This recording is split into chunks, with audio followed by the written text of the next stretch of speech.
What is up, everybody? I'm Toby Wayne. This is Toby Wayne Studios, and today I thought I would do this quick little video here showcasing my Frankenstein-inspired sculpture, steampunk-driven, mind you, Junkyard.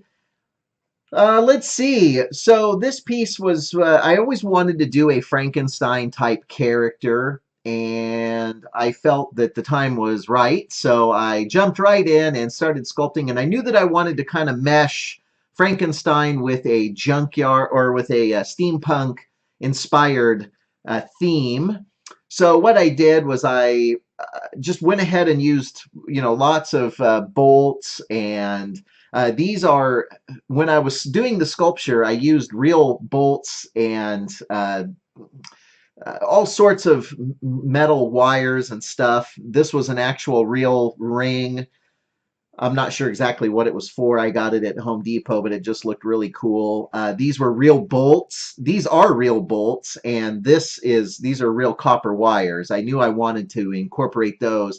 This one was going to be, these bolts here and screws were going to be a little more difficult to try to do real every single time. So I went ahead and just molded those and cast those. So those are actually resin, but the two neck bolts and the copper wires out of the back are real. And I just think that's a nice touch. I really like having mixed medium to mix those in there using clay, resins, real bolts, whatever it is that's going to help the sculpture come to life. This one was a lot of fun. I had a lot of, this was also one of the first ones that I did a slush cast on. Here you can see I did I did a glove mold, and then I poured my resin in and do a slush cast because I thought to myself, this is going to be pretty heavy if I go using real or full solid resin. So that's going to be pretty spinny. So I thought, well, you know what? This piece is big enough. I'm just going to do a slush cast on it, and it turned out really nice. I really like the way that it turned out, the facial expressions and the features. I really like the trachea and the nasty goo that is running out of here. And I'm not sure how well I can pick this up here, but you can see little chunks up inside that trachea.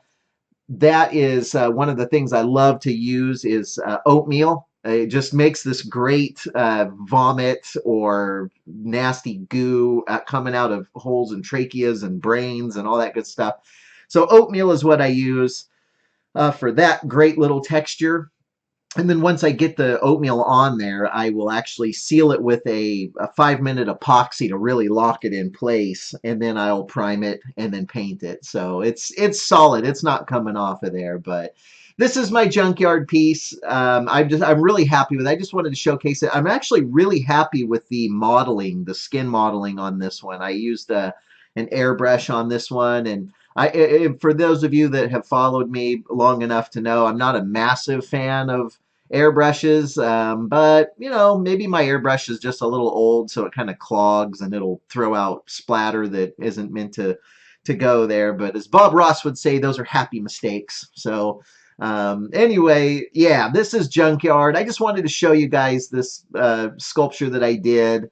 I'm really happy with this. I love the edges and the way that the texture came out. I just sculpted it up the way I wanted it, and then I actually used rock in the sculpture and pressed it in to give this rock texture, so it kind of has that broken edge look. But overall, this piece I'm really happy with, and of course, as you can imagine, you can paint so many different paint variants with it. But anyway, I just wanted to show you guys this. This is my junkyard sculpture, and I think I actually have it up on the website currently right now. So but anyway, thank you guys for checking this video out. You guys are awesome, and as usual, I will catch you in the very next video.